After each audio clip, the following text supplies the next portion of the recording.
The unpredictable weather has farmers late for harvest, how it's impacting one farmer and his crops. And Democrats are getting ready for their next presidential debate, what you can expect to see as they take the stage tonight. WHBF is local for you. This is Local 4 News this morning. Well, good Tuesday morning to you. I'm Alexandria Ikomoni. And I'm Redrick Terry. Thanks for joining us for Local 4 News this morning. It's been a rough year for farmers after extreme weather kept them from planting all the way to the harvest. A lot of farmers couldn't plant corn and soybeans until June because of the heavy rain.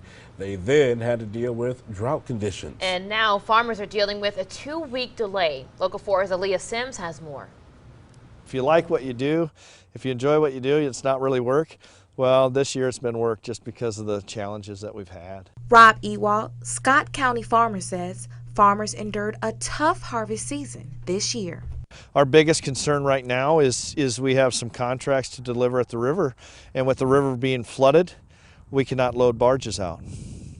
So that's a concern now, and as far as our marketing plan goes. The challenges caused farmers to plant crops later than usual and slowed the maturity growth of the crops. Because of the amount of rain that the Quad Cities has been getting, it has caused a 2-week delay on area's farmers' harvest. But with good weather on the way, they're looking to play catch up.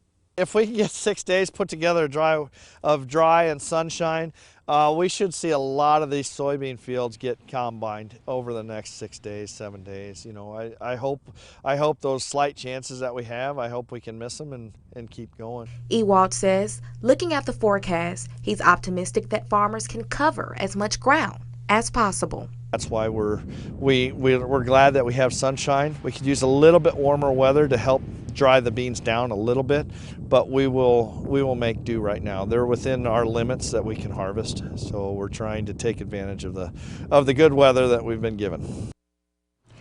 Aaliyah Sims reporting. Now, the farmer says the delay in the harvest won't affect you as a consumer because there's a large supply from last year. Just turned 6:31. Police in Eldridge are still looking for answers after a car crash yesterday. Emergency crews responded to a car that rolled over near 145th Avenue and 240th Street, but nobody was in the car when they got there. Authorities checked nearby ditches and fields to make sure the driver wasn't there, and no one was found. Democratic presidential candidate Joe Biden made campaign stops in Iowa this past weekend. Your local election headquarters tracked the former vice president in Altoona. He was at the United Food and Commercial Workers International Unions Forum. He talked about the controversy sparked by President Trump's request for Ukraine to investigate his son. No one in my family will have an office in the White House, will sit in meetings as if they're a cabinet member, will in fact have any business relationship with anyone that relates to a foreign corporation or a foreign country. Period. Period. End of story. Well, this comes after Hunter Biden announced he would resign from the board of a Chinese-backed private equity company at the end of this month. Joe Biden will be campaigning in Davenport tomorrow. The White House is trying to contain fallout from President Trump's withdrawal of U.S. troops from northern Syria. That's first up in this morning's national headlines. President Trump leveled new sanctions against Turkey and demanded an end to military actions against the Kurds. He's dispatching Vice President Mike Pence to the region in, quote, the immediate future. New this morning, a former Fort Worth, Texas officer now charged with murder for the shooting death of a woman inside her home. The police chief says body cam video shows no justification for the use of deadly force against Adatiana Jefferson. 34-year-old Aaron Dean left the department yesterday before the chief could fire him. 6:32 now. A lot has happened since the last Democratic presidential debate. Impeachment is front and center in Washington. Joe Biden's frontrunner status is challenged, and another candidate will have to prove that he's physically up to campaigning. That's right. Tonight we'll see 12 candidates on stage in Ohio. Danya Backus has details. Tonight's Democratic debate is the first since Congress opened an impeachment inquiry into President Trump. This is a scam by the Democrats to try and win an election that they're not going to win in 2020. At the center of the stage will be former Vice President Joe Biden, who only recently came out in favor of impeachment. He's shooting holes in the Constitution.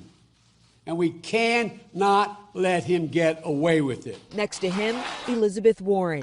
The Massachusetts senator has jumped ahead of Biden in some national polls. I am ready to go on offense. It's also the first debate since Vermont Senator Bernie Sanders' heart attack sidelined him for 2 weeks. I'm feeling very well. Look forward to the debate. Tonight's event here in Ohio is significant as the Democrats try to win a state that's voted for the winning candidate in each of the last 14 elections. The way that Ohio goes is the way the nation has gone. Dr. Latrice Washington is an associate professor of political science at Audubon University. She says the town of Westerville is a microcosm of the country. Everyone wants to know, like, what's happening in Westerville, because that gives you a sense of what's going to happen or what's happening in the nation. Students here say having a dozen candidates makes it hard for them to hear about the issues. Each one of them has to make sure that they let everybody know not just their name or where they're from, but how they're going to do the best for us as a nation. A CBS News poll shows impeachment is not the most important issue for voters. Rather, health care and climate change are at the top. Danya Backus, CBS News, Westerville, Ohio. Now you will see a new face on stage. California billionaire Tom Steyer is making his first appearance. He and 7 other candidates already qualified for November's debate. 6:34 now. Union leaders say more than 3,600 workers at plants in Pennsylvania, Maryland, and Florida are now on strike. They're calling for better pay, benefits, and job protection. Mack Trucks is a subsidiary of Volvo. The strike comes as 46,000 UAW members are on strike against General Motors. Those workers went on strike almost a month ago at 55 locations in 10 states. JetBlue is taking the crown for the nation's best or top airline for families. The Points Guy gave JetBlue the top spot for its seat comfort, unlimited free snack basket, and the ability for families to pool miles together. Southwest comes in second for its free bag policy and family-friendly boarding, but the airline was hurt by the fact that it's impossible to book flights more than 6 months in advance. Number 3 is Hawaiian, whose advantage is the nation's best on-time performance. But the Points Guy says its downside is a small route network. Unlimited snacks, you said. All right. Anyway, a discussion to correct misconceptions about Islamic women in the United States. That was a focus of a conversation at the Bettendorf Library last night. People there heard from Muslim women in the community. They wanted to set the record straight about rumors and stereotypes portrayed in society.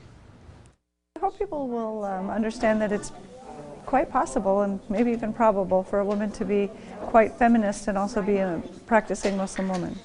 So it'll be, I think, a stretch for some people to understand. The discussion also stressed the importance of talking to people of other faiths to understand their perspectives better. Time now is 6:36. I think we should probably go back to this airline story. Yeah. I do want to talk about that a little bit. JetBlue. JetBlue. I had no idea. I think I've ever unlimited snacks. I know. Yeah. But you just don't see JetBlue doesn't fly as many places. It's not as big Yeah. of a network, which makes it hard because the ones that do have the gigantic network just a nickel and dime every single time. What can I say?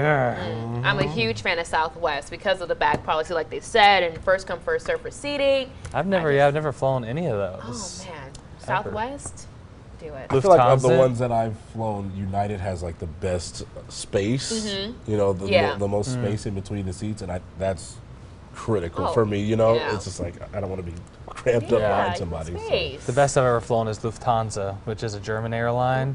We flew, we went to Europe, and oh my gosh, he's international. Yeah, excuse him, he's international. Sorry, did I just country drop again? Silly me. Anyways. No, but seriously, German engineering versus American engineering is, it was amazing. But yeah. I love it. Oh well, no unlimited snacks for most of us. Man. Nope. And okay. it's all right. You know what? Onward, upward today. Most of us getting in our cars this morning. I would say that's the majority of us. Upper 40s right now. Traffic moving along fine. Hello, everybody on the bridge. We are looking at a nice and comfy morning and a comfy day today. Mid-60s. Just going to be a little windy outside, so watch out for that splashing water as you jump in the spa this evening. Temperatures will fall back down to right around 50 by 8 o'clock. A nice mild evening this evening. Not too bad out there for that little spa time forecast. Not too bad at all. I think that 46. That's just perfect, right? Yes. It's nice and it's not hot outside, but obviously the water is nice and hot. Yeah, it's just when you get out of the spa. So. that'll be a problem. But you know, that's a later you problem. Later. Right. Worry about it then. Yeah, that's a future you issue. Right. Yes. He'll deal with it. Thanks. Coming up, what the Fighting Bees have to say about the upcoming basketball season. Buzz, buzz, buzz.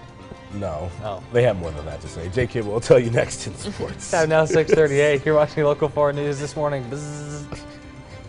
WHBF is local for you with Redrick Terry, Alexandria Ikomoni, and meteorologist Ash Simpson. This is Local 4 News this morning in high definition.